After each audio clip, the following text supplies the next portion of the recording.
Welcome back to another episode of the Jackie Service Show. A few weeks ago, I popped on the mic with no plan and shared openly about an experience that I had gone through just a few days prior.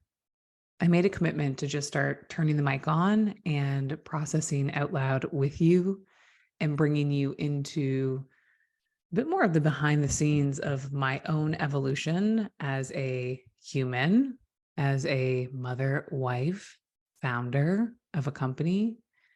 And I'm committed to just being a bit more raw in the process of sharing some of my own dilemmas and the things that I'm working through as I continue to grow as a human being. So for the last 2 weeks in April, I put myself into two different containers, very different from even an ethos standpoint. One was from the outside looking in, a leadership accelerator, which was much more inner journey, inner work.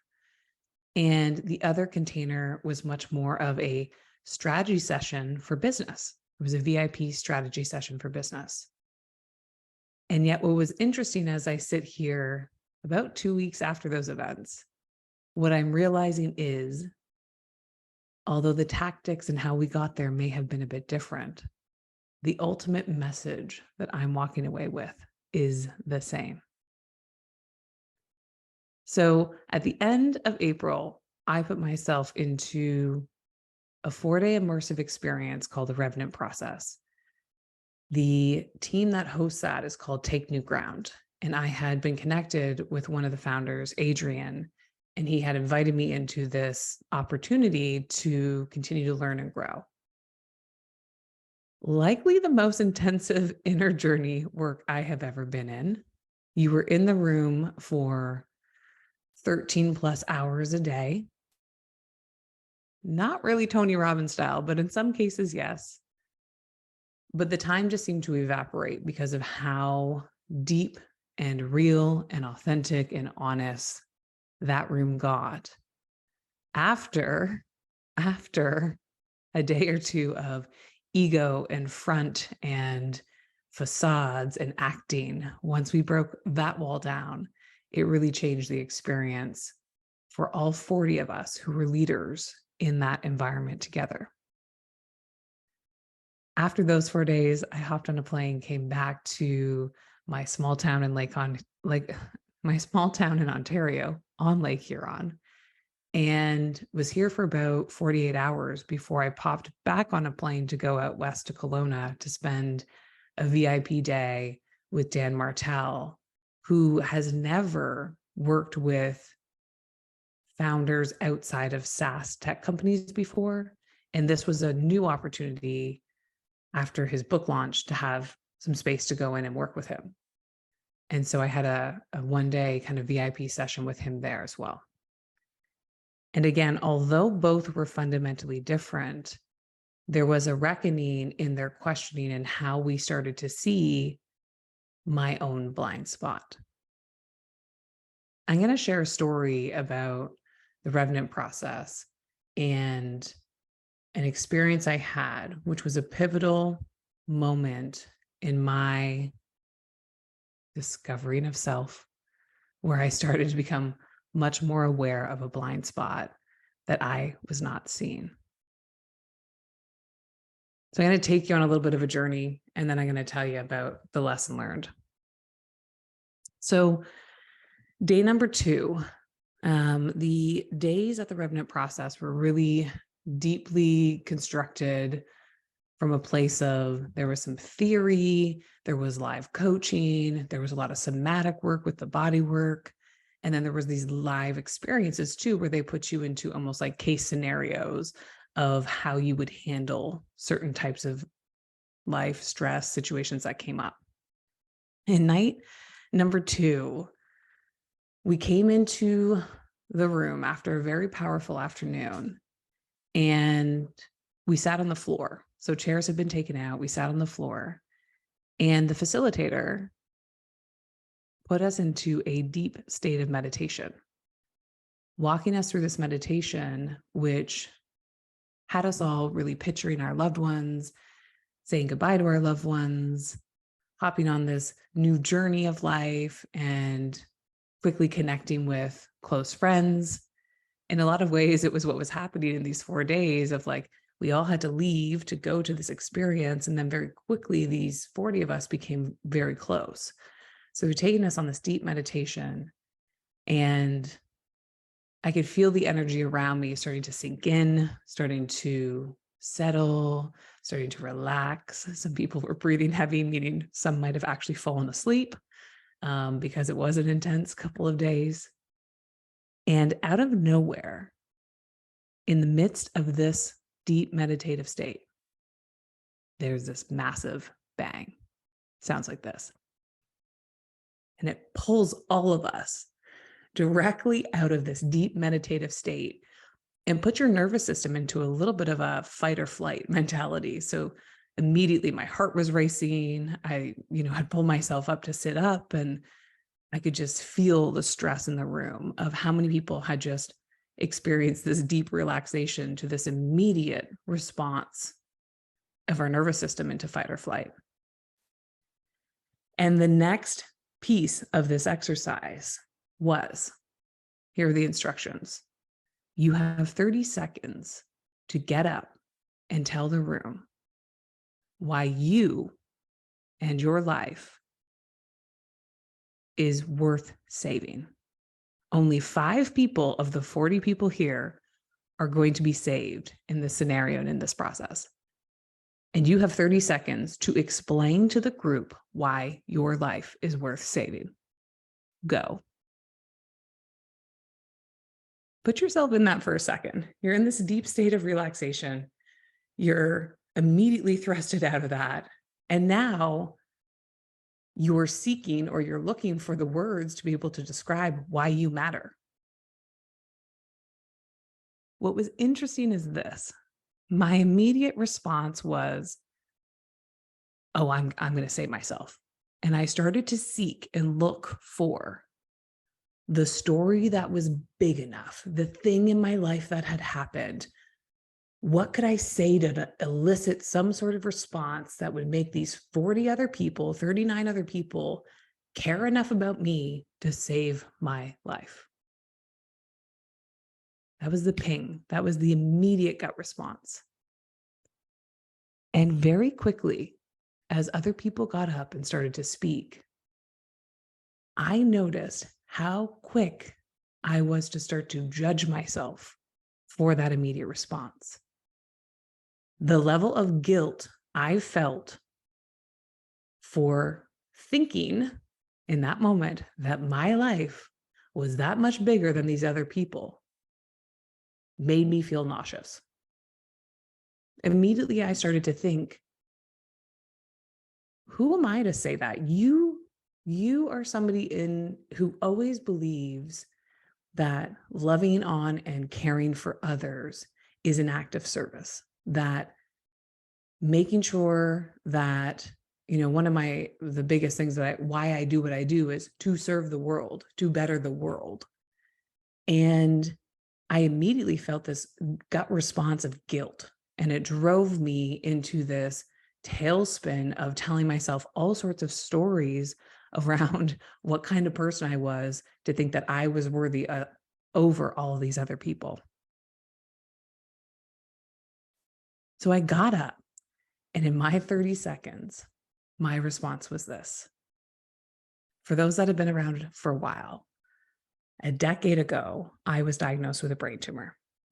And for the first time in my life, I was faced with my own mortality. And I had to look in the eyes of, what did this mean? And what was my life? And what did I want to create in my life? And what was my legacy going to be? All these big, bold questions showed up a decade ago when I was faced with this brain tumor that had shown up. And I stood up in front of the 39 plus all the coaches of the room and said, I have been faced with death once before. And if this is a life or death situation, I'm not going to, quote unquote, save my life because I want to extend the opportunity for somebody else to have a second chance like I did. And I felt light after I said that. I felt like that was quote unquote the right thing to do. And as I sat down, I watched all my other peers get up and say if they were going to save their lives or not going to save their lives. But there was one individual that really moved me because he stood up and he took such a solid stand on why it was so fundamentally important for him to keep living in this world, why he needed to continue to go on. And the minute he got up and said that and sat down, I witnessed my own heart open. I witnessed my own emotions stir up around, well, what would life look like if I took a stand for myself? What would life look like then? And this exercise went on for, gosh, another 2 hours. And there was an opportunity to then vote for the people based on what they said in front of the room that you wanted to save. So you had literally five popsicle sticks to hand out to the 5 humans that spoke out of 40 people around who you felt deserved to live. And I stood beside this man that made a stand for himself. It just quote unquote so happened, but I don't believe in coincidences in life. I was meant to stand beside him to get the message.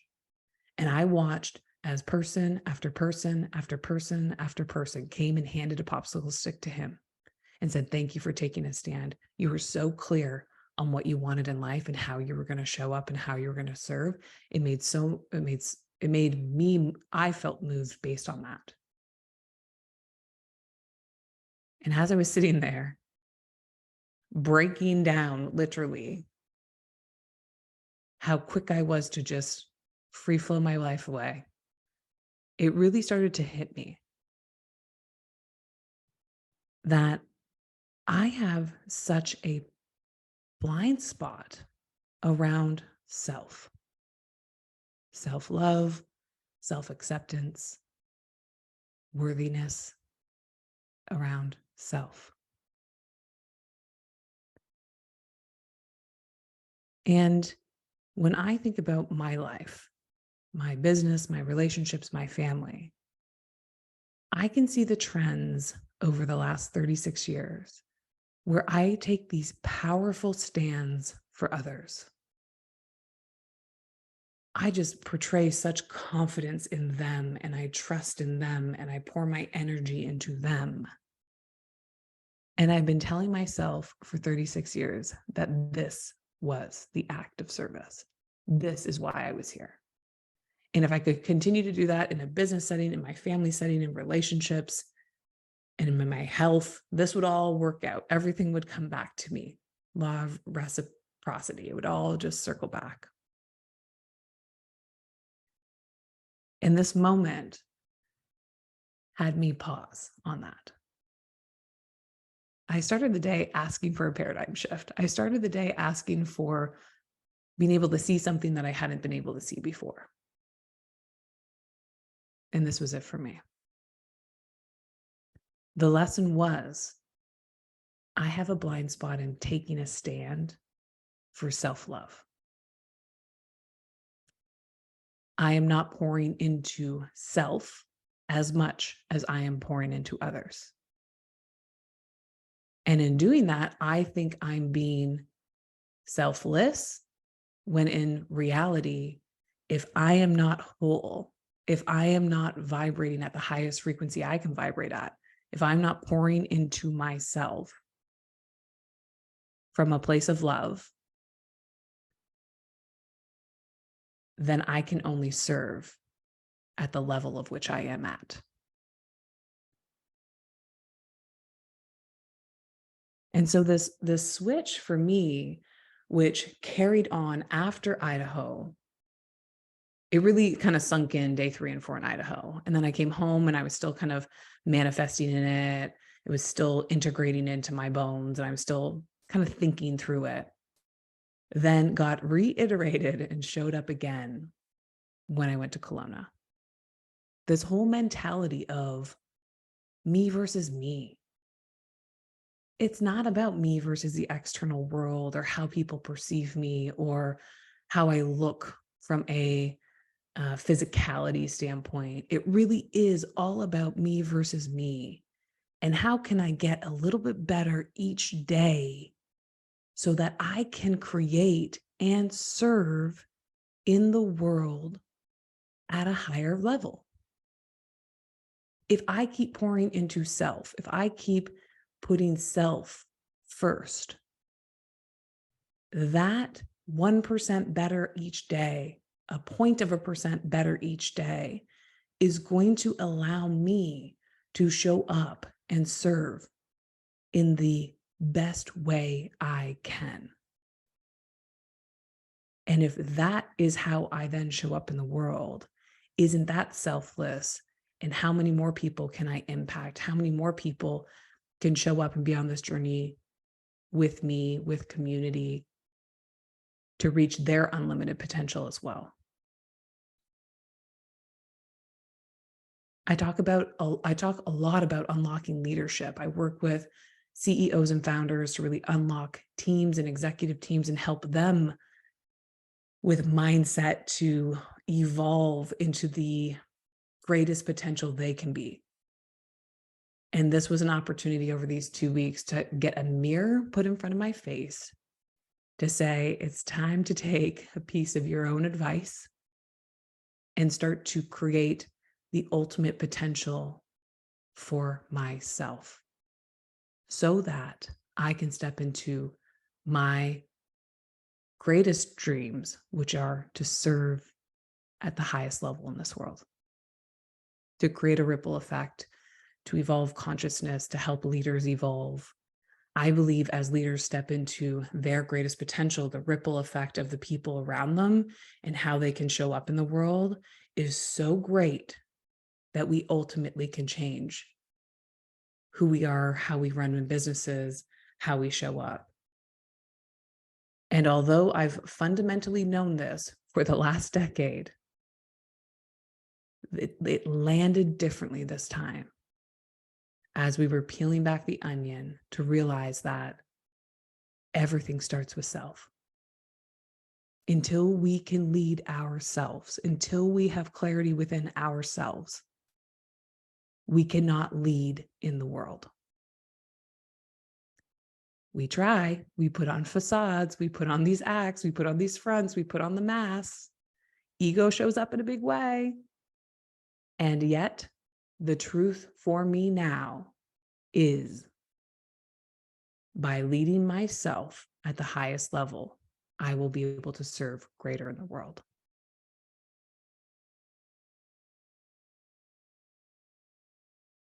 So if you're out there and you're on a journey, creating businesses, running as an executive, loving your family, on a health journey, whatever your story is, my ask is this: where in life do you have a blind spot that is holding you back from reaching your ultimate potential? Mine was thinking that I had to pour into everybody else, when in reality, my blind spot was self-love. And so I leave you with this grand lesson that I have experienced in the last few weeks. And yes, I'm still integrating it through.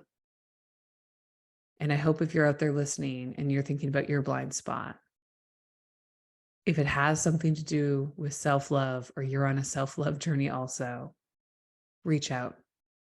I deeply value connection. I deeply value, if you're listening to this and it lands, some feedback. If you're listening to this and you hear something I said that didn't land or triggered, feedback.